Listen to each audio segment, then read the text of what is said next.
목요일 아침에 또 나오신 성도님들 주님 이름으로 환영합니다. 하나님께서 우리에게 주신 새날 또 함께 찬양하며 시작하겠습니다. 찬송가 502장입니다.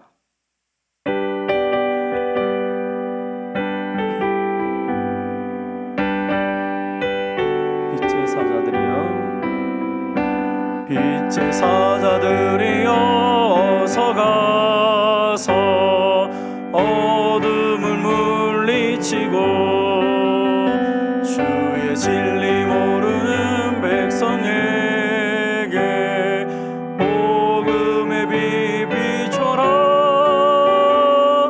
빛의 사자들이여,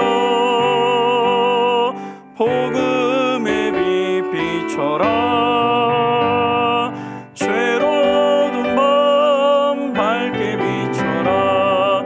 빛의 사자들이여, 선한 사역 위하여 힘을 내라.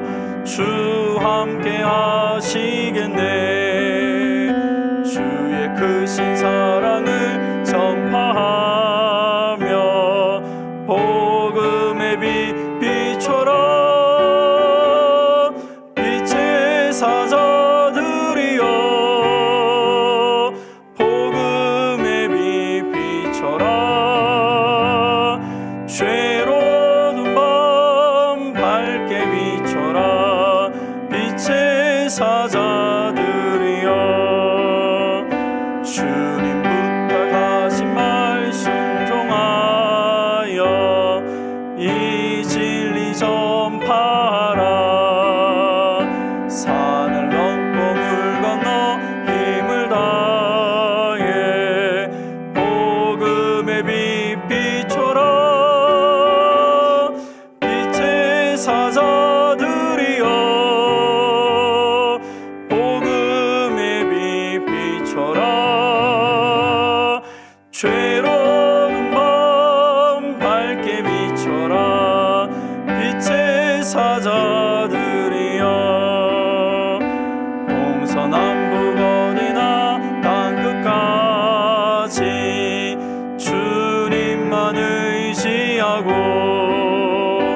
눈 어두워 못 보는 백성에게 복음의 빛 비춰라. 빛의 사자들이여, 복음의 빛 비춰라.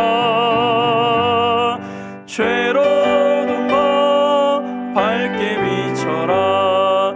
빛의 사자들이여. 아멘. 하나님 말씀 로마서 13장 8절에서 14절까지 말씀입니다.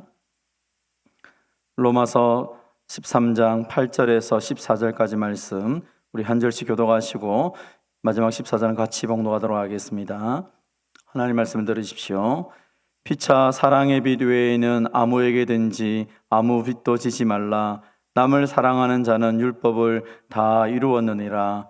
간음하지 말라, 살인하지 말라, 도둑질하지 말라, 탐내지 말라 한 것과 그 외에 다른 계명이 있을지라도 내 이웃을 내 자신과 같이 사랑하라 하신 그 말씀 가운데 다 들었느니라. 사랑은 이웃에게 악을 행하지 아니하나니 그러므로 사랑은 율법의 완성이니라. 또한 너희가 이 시기를 알거니와 자다가 깰 때가 되었으니 이제 구원이 처음 믿을 때보다 가까웠습니다. 밤이 깊고 낮이 가까웠으니 그러므로 우리가 어둠의 일을 벗고 빛의 갑옷을 입자. 술 취하지 말며 음란하거나 호색하지 말며 다투거나 시기하지 말고 오직 주 예수 그리스도로 옷 입고 정욕을 위하여 육신의 일을 도모하지 말라. 아멘. 본문의 말씀을 가지고 주 예수 그리스도로 옷 입어라 라는 제목으로 함께 말씀의 은혜를 받겠습니다. 사람이 옷을 입는다는 것은 그 옷은 신분을 나타내게 되지요. 그리고 그 신분과 더불어서 무언가를 한다, 일을 하기 때문에 옷을 입는 것입니다. 경찰관이 경찰의 정복을 입는다든지 소방관이 소방관의 옷을 입는 것은 그 일을 하기 위한 것입니다. 아마 정복을 입지 않고 있다면 그 사람이 어떤 사람인지 알 수 없을 것입니다. 그러나 옷을 입고 있으면 저 사람은 경찰이구나, 저분은 소방관이구나 라는 사실을 알게 될 것입니다. 마찬가지로 이 시대를 살아가는 그리스도인이라고 말할 때 어떤 사람이 그리스도인입니까? 오늘 본문은 우리에게 말하기를 주 예수 그리스도로 옷 입은 자가 그리스도인이다 라고 말합니다. 예수님으로 옷을 입는다는 것은 이 시대의 방식이나 이 세상의 삶의 모습과 다르게 살아가는 것입니다. 우리는 이미 12장부터 시작하여서 13장을 통하여서 그리스도인으로 살아간다는 것이 이 세상 사람들의 가치관이나 삶의 목적과 다르다는 것을 이미 살펴보았습니다. 특별히 오늘 본문에서는 그렇다면 좀 더 정확하게 그리스도, 예수 그리스도의 옷을 입고 살아가는 사람은 어떤 삶인지 우리에게 제시하고 있습니다. 첫 번째 한번 따라해 봅시다. 어둠의 일을 벗어야 합니다. 오늘 본문 12절은 우리에게 말씀합니다. 밤이 깊고 낮이 가까웠으니 그러므로 우리가 어둠의 일을 벗고 빛의 갑옷을 입자라고 말합니다. 다시 말해서 어둠의 일을 벗어버린다라는 것은 빛의 갑옷을 입는다라는 것과 동일한 말입니다. 우리의 삶 속에서 어둠을 벗어버려야 된다. 어떤 어둠을 벗어버릴 수 있습니까? 오늘 보면 13절, 14절은 우리에게 어둠의 일을 벗어버리고 빛의 갑옷을 입는 것이 무엇인지 설명하고 있습니다. 13절에 보면 낮에와 같이 단정히 행하고 방탕하거나 술 취하지 말며 음란하거나 호색하지 말며 다투거나 시기하지 말며 오직 주 예수 그리스도로 옷 입고 정욕을 위하여 육신의 일을 도모하지 말라라고 말합니다. 어둠의 일이라는 것이 무엇입니까? 방탕한 것입니다. 술 취하는 것입니다. 음란한 것입니다. 호색하는 것입니다. 그리고 시기와 질투하는 것이죠. 우리는 이것을 육신의 일이라고 말하기도 하고 어둠의 일이라고 말합니다. 이것은 우리에게 걸맞지 않다는 것입니다. 만약 경찰이 경찰복을 입고 술 취해서 돌아다닌다고 하면 모든 사람들이 손가락질을 할 것입니다.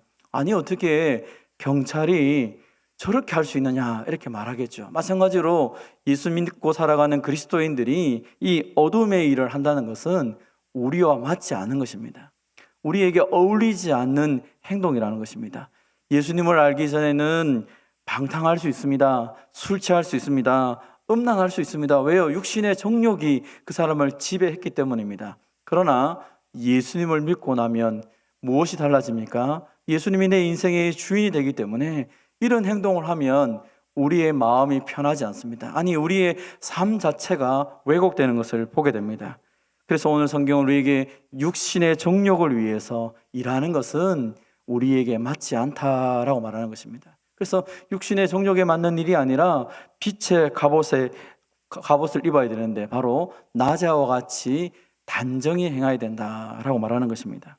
본문 11절 12절은 우리에게 말합니다. 또한 너희가 이 시기를 알거니와, 우리 같이 한번 읽어볼까요? 시작. 또한 너희가 이 시기를 알거니와 자다가 깰 때가 벌써 되었으니 이는 이제 우리의 구원이 처음 믿을 때보다 가까웠습니다. 아멘. 자다가 깰 때가 되었다. 이전에는 잠을 자도 되었고 육신의 모습으로 살아도 되었다. 왜냐하면 우리의 주인이 예수님이 아니었기 때문이죠. 그런데 예수님을 믿고 나니까 이제 우리는 정신을 차리고 자다가 깨어나야 되는 것이죠. 왜냐하면 우리의 구원이 처음 믿을 때보다 가까웠기 때문입니다. 예수님을 믿고 나면 우리의 인생은 분명한 목적을 향해 달려갑니다. 바로 예수님을, 저 영원한 천국을 향해 달려나가게 되는 것이죠. 우리만 달려나가는 것이 아니라 우리의 시간도 역시 점점 주님 만날 날을 향하여 달려가고 있다는 것입니다. 그래서 처음 예수님 믿을 때보다 지금 더 구원의 날이 가까워진 것입니다. 다시 말하면 예수님 만날 날이 가까워졌다는 말은 우리가 더 성숙한 모습으로 살아가야 된다는 것입니다. 사랑하는 성도 여러분, 우리는 아무 방향이 없이 살아가는 인생이 아닙니다. 분명한 목적이 있고 분명히 우리가 가야 될 곳이 있고 살아야 될 삶의 모습이 있습니다. 고린도후서 5장 9절 10절은 우리에게 이렇게 말씀을 합니다. 우리 같이 한 번 더 고린도후서 5장 9절 10절을 함께 읽어보겠습니다. 시작. 그런즉 우리는 몸으로 있든지 떠나 있든지 주를 기쁘시게 하는 자가 되기를 힘쓰노라. 이는 우리가 다 반드시 그리스도의 심판대 앞에 나타나게 되어 각각 선악간에 그 몸으로 행한 것을 따라 받으려 함이라. 아멘. 우리는 다 그리스도의 심판대 앞에 설 것입니다. 그리고 우리가 행한 모든 것을 다 듣고 평가를 받게 될 것입니다. 그러나 우리가 잘 아는 것처럼 요한계시록에 나오는 불신자들이 받는 백보자 심판을 통하여 지옥 가는 그런 인생은 아닙니다. 오늘 본문에서 그리스도의 심판대라고 말하는 것은 마태복음 25장에 말하는 것처럼 우리에게 하나님께서 상 주시기 위해서 우리에게 그 모든 우리가 행한 일들을 사람들은 모르지만 하나님은 다 알고 계시기 때문에 수고하고 애쓴 것들, 주를 위해 살았던 그 모든 인생에 대해서 하나님이 상급을 주시는 이 놀라운 심판대 앞에 우리 모두 서게 될 것입니다. 어둠의 일을 벗어버리고 빛의 갑옷을 입고 살아갈 때 하나님이 그렇게 살아갈 수 있는 힘을 주신 것만 해도 감사한데 하나님은 우리가 주를 위해 살아갔던 것을 기억하시고 상 주신다는 사실을 믿고 힘을 내며 살아가는 저와 여러분이 되시기를 바랍니다. 그렇다면 오늘 좀 더 적극적으로 내가 빛의 사람으로, 빛의 사자로서 또 예수 그리스도로 옷 입고 살아가는 삶의 구체적인 삶의 모습은 어떤 모습입니까? 한번 따라해 봅시다. 사랑으로 율법을 이루어야 합니다. 우리가 주 예수 그리스도로 옷 입는다는 것은 사랑을 성취하는 것을 의미합니다. 오늘 본문은 우리에게 말합니다. 예수님께서 제자들에게 마지막으로 다락방 강화에서 말씀한 것이 있습니다. 이제 예수님이 십자가에 지시기 전에 마지막으로 유월절을 하면서 제자들에게 말씀한 것이 요한복음 13장 34절 35절에 나옵니다. 이것이 이 시대 가운데 속에서 너희가 내 제자인 것을 보게 하는 것이다 라고 되어 있습니다. 우리 한 번 더 읽어보도록 하겠습니다. 요한복음 13장 34절 35절입니다. 시작. 새 계명을 너에게 주노니 서로 사랑하라. 내가 너희를 사랑한 것 같이 너희도 서로 사랑하라. 너희가 서로 사랑하면 이로써 모든 사람이 너희가 내 제자인 줄 알리라. 아멘. 예수님은 제자들에게 마지막으로 남겼던 말 중에 하나가 너희가 서로 사랑해라. 사실 우리가 아는 것처럼 예수님의 제자들은 근본적으로 서로를 사랑할 수 없는 그런 신분과 모습을 가지고 있습니다. 우리가 잘 아는 것처럼 열심당원 시몬과 세리 마태, 여러분 세리와 열심당원은 서로 죽이는 관계였습니다.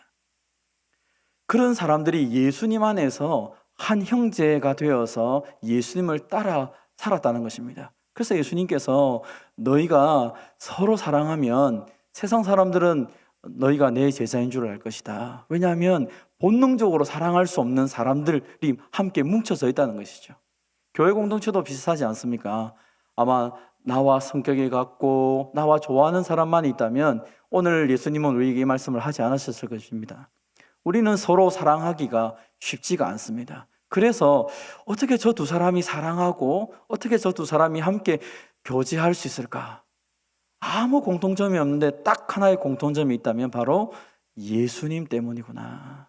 그것이 교회고 그것이 예수님의 제자의 모습이라는 것이죠. 그래서 오늘 우리에게 8절도 말합니다. 피차 사랑에 비되어 있는 아무에게든지 아무 빚도 지지 말라. 남을 사랑하는 자는 율법을 다 이루었느니라.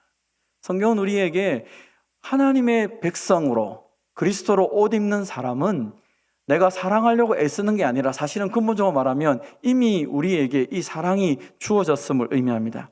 남을 사랑하는 자는 율법을 다 이루었다. 그래서 간음하지 말라, 살인하지 말라, 도둑질하지 말라, 탐내지 말라 한 것과 그 외에 다른 계명들이 있을지라도 내 이웃을 내 자신같이 사랑하라 하신 그 말씀 가운데 다 들었다라고 오늘 보면 9절은 우리에게 말씀합니다. 여러분 어떻게 보면 성경은 하지 마라 하지 마라 하지 마라 율법이 너무 많은 것처럼 느껴집니다. 그런데 그 하지 마라라는 것을 가만히 보면 딱 하나입니다. 상대방에게 해를 끼치지 말고 너 자신이나 상대방이나 행복하게 살아야 된다, 이 말씀이죠. 그게 바로 사랑이라고 말합니다. 오늘 본문 10절을 보십시오. 사랑은 이웃에게 악을 행하지 아니한다. 이웃을 해롭게 하지 않는다는 것입니다. 아마 여러분이 하기 싫은 일, 나는 이런 일 싫어요, 그런 일을 다른 사람에게 안 하면 된다는 것입니다. 그게 사랑이죠. 그런데 그 사랑은 우리가 막 애를 써서 만들어내는 것이 아니라 처음부터 우리는 그 사랑을 받았습니다. 우리가 죄인 되었을 때에, 우리가 하나님과 원수 되었을 때 하나님이 먼저 우리에게 그 아들 예수님을 보내주심을 통하여 사랑을 우리에게 보여주셨습니다. 그래서 저와 여러분이 구원받은 것은 하나님의 사랑 때문이죠. 하나님이 날 사랑하였다. 아마 오늘 이 자리에 있는 이유도 하나님 사랑 때문이지 않습니까? 하나님이 날 사랑하셔서 내가 이 자리에 있고 하나님의 구원을 받아서 지금까지 살아왔습니다. 그것은 우리의 구원의 이유기도 하고, 또 하나는 오늘 본문은 우리에게 말합니다. 너희가 사랑 때문에 구원받은 것처럼 너희들에게 주어진 사명이 있다면 사랑하며 사는 것이다. 받은 대로 나누어 주는 것입니다. 어떤 사람이 은혜를 많이 받은 사람이고 어떤 사람이 사랑을 많이 받은 사람입니까? 그것은 금방 표가 납니다. 왜냐하면 하나님의 은혜를 많이 받은 사람은 그 은혜를 표출하게 되어 있습니다. 사랑을 많이 받은 사람은 사랑을 표출하게 되어 있습니다. 흘러 넘치는 것이죠. 그런데 사랑이 없거나 은혜가 없으면 금방 표가 납니다. 그분의 말이나 행동이나 얼굴을 보면 저분은 사랑이 필요하구나, 저분은 은혜가 필요하구나 라는 것이 보여집니다. 집으로 돌아가셔서 거울을 보십시오. 내가 얼마나 하나님 사랑을 많이 받고 있는지, 그 사랑이 얼마나 많이 표현되고 있는지, 그리고 여러분이 가는 곳곳마다 다른 사람들이 여러분의 얼굴을 보면서 어떤 자세를 취하고 있는지를 보면 내가 어떻게 사랑을 표현하고 있는지가 보게 됩니다. 저는 오늘 본문의 말씀을 따라서 저와 여러분이 가는 곳곳마다 우리 때문에 어둠이 밝아지고 또 슬픔과 아픔에 있는 사람들이 우리 때문에 위로받는 그런 은혜가 있기를 바랍니다. 오늘 본문은 우리에게 말합니다. 너희는 세상에 비치고 너희는 빛의 사자들이고 그러므로 빛의 갑옷을 입어야 되고 예수 그리스도의 옷을 입고 그렇게 살아야 된다. 오늘 이 하루도 그냥 살아가는 것이 아니다. 그래서 그 예수 그리스도의 옷을 입고 빛의 갑옷을 입고 살아가기 위해서 먼저 어둠을 벗어버려야 된다. 내 안에 있는 모든 어둠들 이 아침에 주님 앞에 다 내려놓고, 주님, 자다가 깰 때가 되었습니다. 아직도 내가 자고 있다면 주님 이 시간 은혜를 베풀어 주셔서 이제는 깨어서 빛의 자녀로서 빛의 사자로서 오늘도 힘있게 살아가야 해서 하나님의 사랑을 마음껏 나누어주는 주의 백성이 되게 해달라고 기도하며 살아가는 저와 여러분 되시기를 주님의 이름으로 축원드립니다. 하나님 아버지, 참 감사합니다. 우리는 원래 어둠이었고 육신의 정욕을 쫓아 살아갈 수밖에 없는 사람들이었습니다. 그래서 때로는 미워하기도 하고 이 육체의 본능을 따라서 이리저리 행하였습니다. 그런데 하나님 우리를 너무 사랑하셔서 하나밖에 없는 아들 예수님을 이 땅에 보내어 주시고 그 예수님의 목숨값으로 우리가 빛의 사자로 살아갈 수 있도록 은혜 베풀어 주심을 감사드립니다. 이제 자다가 깰 때가 되었습니다. 아직도 이 육신의 본능에 져서 어리석게 살아가는 것이 아니라 내 안에 계신 성령님을 의지하며 힘을 내며 이제 빛의 자녀답게 살아갈 수 있도록 은혜를 베풀어 주시옵소서. 하나님을 만날 날이 가까워지고 있습니다. 하나님 아버지, 우리가 그리스도의 신반대 앞에 선다는 사실을 기억하며 이제 하나님이 내가 주님을 위해 살아갔던 모든 삶들을 기억하시고 상 주시는 것을 기억하며 오늘도 내가 받은 사랑, 내가 받은 은혜들을 마음껏 나누며 살아갈 수 있도록 도와주시옵소서. 하나님 아버지, 오늘도 하나님께서 우리에게 많은 사람들을 만나게 할 텐데 그 만나는 많은 사람들에게 내가 받은 은혜, 내가 받은 그 하나님의 사랑을 마음껏 드러낼 수 있도록 용기를 다하여 주시옵소서. 하나님 아버지, 오늘도 우리에게 귀한 날을 선물로 주신 것을 감사합니다. 이 하루는 하나님께는 영광이 되게 하시고 우리에게는 그 하나님 때문에 기쁨이 넘치는 하루가 되게 하여 주시옵소서. 사랑하는 주님, 성도들 가운데 질병이나 여러 가지 많은 어려움으로 마음 아파하며 힘들어하는 성도들이 있습니다. 주님, 이 시간 주의 권능의 손으로 만지시고 치료하여 주셔서 회복시켜 주시옵소서. 주님 때문에 살맛나는 삶을 살아갈 수 있도록 능력과 은혜를 베풀어 주시옵소서. 하나님 아버지, 주께서 우리의 모든 기도를 들으시고 주님의 일하심을 믿기에 오늘도 우리의 모든 염려와 걱정을 주님 앞에 내려놓습니다. 사랑하는 주님, 오늘 이 첫 시간을 주님과 함께 시작하며 또 이 하루 하나님이 하신 놀라운 일들을 드러내며 살아가는 주의 복의 통로가 되게 하여 주시옵소서. 오늘도 말씀을 의지하며 기도하는 주의 종들을 기억하셔서 사랑하는 주의 백성들이 기도하는 기쁨이 있게 하시고 그 기도에 열매를 주신 하나님 때문에 감사가 넘치는 아름다운 삶을 살게 하여 주시옵소서. 우리를 빛의 자녀로 불러주시고 예수 그리스도로 옷 입을 수 있는 놀라운 특권을 주신 주님을 찬양하며 예수님의 이름으로 기도하옵나이다. 아멘. 개인적으로 기도하시고 돌아가도록 하겠습니다.